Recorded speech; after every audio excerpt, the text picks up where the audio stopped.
Dag sê.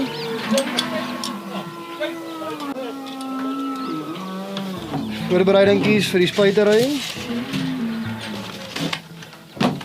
Jy moet 'n klomp dinge gelyk gebeur. Gelukkig is hier 'n groot asblik. Ons en teen knopvel siekte en ons en teen sponsiekte en clostridiale infeksies. En ons en BVD, bovine viral diarrhea en daai drie goed. En ons doen 'n opgiet teen bosluise en steekvliee en so voort.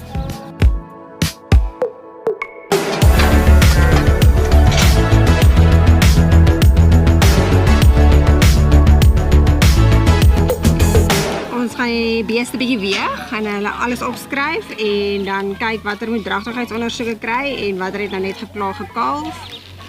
Sodat ons hulle kan uitsorteer in watter kampe hulle weer moet gaan.